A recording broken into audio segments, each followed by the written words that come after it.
Somewhere out there is a 40-year-old virgin I'm about to make cry.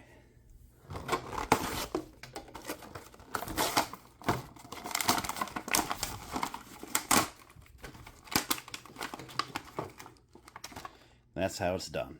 Hey everyone, Hybrid Toy Reviews here, taking a look at the Star Wars The Black Series 40th Anniversary Return of the Jedi Wicket Black Series retro carded figure. Big mouthful there. Super cool looking figure. From this first wave, so a lot of these last 40th waves, you know, for New Hope and Empire, they'll have a lot of repacks with a couple of new figures. This wave had a bunch of repacks with Wicket being the only new figure. And I don't care about the repacks. I don't care about the retro packaging. I'm an opener, so I passed on everyone but Wicket because I already have those figures from the last go-around. But I had to get Wicket for the shelf. So here he is, represented very vintagey, very retro-y. Would actually probably be a really cool thing to get signed by like Warwick Davis at a Comic-Con. But I'll have to track down a second one for that because this one's getting opened. So without further ado, let's get into the review.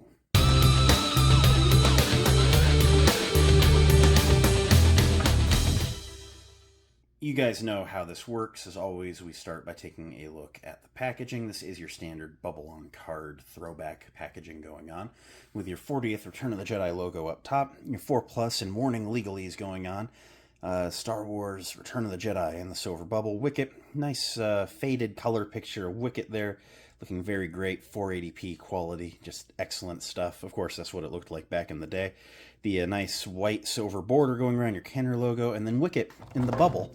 Oop, didn't mean to turn it around just yet, but Wicket in the bubble with all of his accessories up above him. I will say, for such a little guy, they did try to fill up the packaging. So A+ Hasbro for once.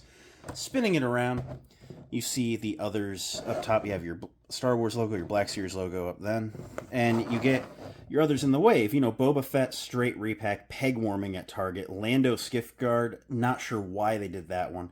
Han and Leia, you can still get them for retail, not really sure why, but they're good figures at least. And then the Biker Scout, it's always worth having the Biker Scout on shelves. I'll give them that. It says, no bio, just commemorate the 40th anniversary with figures with classic design and packaging, blah, blah, BS, all that we know.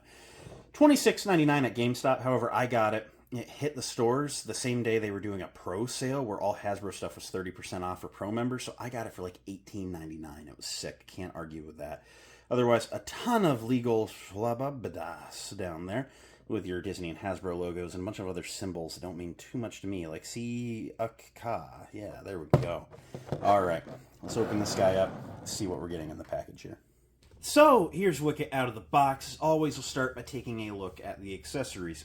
So, irrelevantly, but I'm going to make a video on it, he does come with that consistent flap of paper that Hasbro gives everyone that you never open. We're going to open that on a short at some point. Wicket comes with the spear that he uses in the movie. The rest of these aren't necessarily his, but they tried to fill the box. I give him credit there. Nice tan, kind of wood-colored handle. The gray, you know, not worn or anything. It's just kind of a flat gray for the rock head. Looks good, except they got a bunch of it down on the handle there. Hasbro!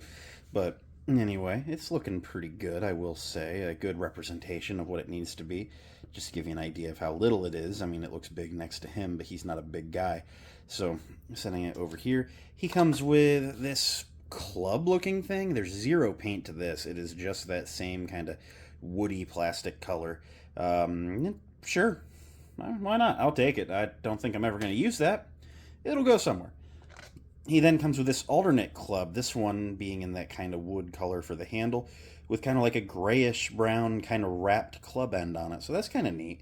I almost wonder if this is actually supposed to be like a torch, but then that kind of sucks if it doesn't have the flame effect on the end. So maybe it's not as neat as I'm trying to say it is. But, and again, nothing I'm going to have him using. The one that I might have him use here and there is the little bow and arrow. Again, everything is in that same tan color. However, it does have a little bit of tan, or like a, it's kind of like a grayish tan wrap going on. Has a removable arrow, very tiny in that same wood color with the gray paint on the arrow head. Has this little tube that it slots into here. And the string is still plastic, but it's very pliable. So it looks a little wonky when you pull it back. You know, it doesn't like pull straight up. It kind of curves. But it completes the effect well enough, and honestly, of the accessories, it's probably my favorite after the spear that he's supposed to have. And also, just as an additional kind of thing, I mean, he does have his hood, which is a removable thing. If you take it off here, it's very snug once you work it off. Alright, that's going right back on. That was terrifying.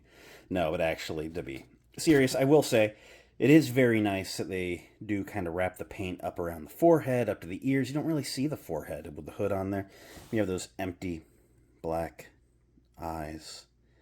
But just looking very, very good, I will say. Let's pop this back on. You know, there's a decent amount of paint to this guy for being such a little guy. I guess being so, you know, such a small volume of plastic, the paint budget went up, you know, just because it had to. Very nice wash going on with this, you know, the hood, or not necessarily a wash, but just weathering down in the creases at the bottom. Very nice sculpting going on. I like the paint for like the stitch work area around it. Yeah, I mean, it came out very nice. A lot of paint on his face, that evil, empty eyes. Under the hood, as I showed, he does have just a ton of belly, you know, white going on. And there's some good stuff going here. Otherwise, he kind of has a sort of tan, you know, hands and toes poking out of the fur. Just looking very Wicket-like, I will say. He looks really good. To run through some articulation, he does feature a ball joint on the head. While wearing the hood, it does allow some really good range. However, again, taking this off, it has even more, and there's tilt. He features a mid-torso ball joint, allowing him to swivel and crunch forward a bit, back a bit, and some side-to-side pivot going on there. His arms can 360 at the shoulder with no butterfly joints. I feel like I'm just bending the peg. It's not actually a butterfly joint, but can 360. Single jointed elbows. They're a little snappy, but they go past 90 degrees once they go. Rotate at the elbow, 360 at the wrist, with this one hinging. Does it hinge? Yeah, there's the hinge. This one hinges in and out. Don't want to force it being so little. I'm going to just snap a peg. And this one going also in and out. So his legs, this is where it gets a little clunky, right? So he's such a little guy, they couldn't give him knee articulation. You just have to think about the action figure physics here. So he has a ball joint going into the top of the thigh in there. So his legs can kick that far forward, pretty decently back, and then he can go really far apart. There's no upper thigh cut, but you do get some twist just by nature of that being a ball joint. Think, you know, you got the ball up in here, then you have the disc for the ankle here. There's not enough in there for a knee cut. So his feet can point really far down, really far forward, and there's a forward-facing pin for rocker, allowing him to get some decently wide stances with both feet flat on the ground. To do some size comparisons, let me just pop his hood back on and just bring in some relevant figures. We're also going to tilt this up because we don't need to be so down on this one. Here is the Biker Scout. Here is, you know, I am blanking on this guy's name. I want to say Logray, but he is the only other Ewok in the line so far. I know that we have Poplu coming in the retro packaging. She was in the Heroes of Endor set. I had that set, but I ended up selling it to Skywalker Hendrix because I didn't care about the presentation. I only wanted Poplu, and they announced her for this line. But there he is next to Leia, who got repacked in this, so that's the original Leia, the Endor Leia. As you see, Wicket short, which is accurate. Yeah, so that's accurate. He scales nice. And in conclusion, not on my set. All right, end of the day, what do I think of the retro card Wicket? I like it. I will say initially I was a little disappointed with the lack of knee joints, like when they uploaded the promo photos of this guy. However, there's nowhere they could have put those joints. Just those little legs are full of articulation. So it is what it is. Some of the articulation is a little clunky. He's a little guy. I mean, for what he can possibly have packed into him, he does very good. I'm very satisfied with him. I think he is one of the last remaining essential Return of the Jedi figures.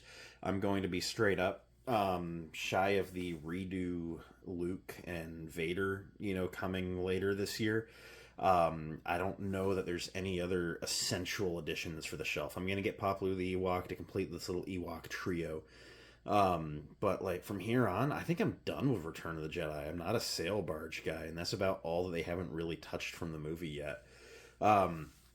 So yeah, I mean, Wicket the Ewok, definitely an essential main for the movie. And I think he's just a great addition to your shelf. I think it would be hard to not add him to your shelf if you have a Return of the Jedi shelf. Very empty box. Glad they tried to fill the package as they could with accessories. Admittedly, accessories I'm not going to use, but it's cool they're there. I think he's going to go right in the Detolf in this pose with this spear, and that's just what we're going to do. So that's it for now. Thank you guys for watching. It means a lot that you did. If you enjoyed, you should leave a like, comment, subscribe, all that obligatory end of YouTube video stuff that everyone has to say. I will catch you all next time. Until then, may the Force be with each and every one of you. Bye.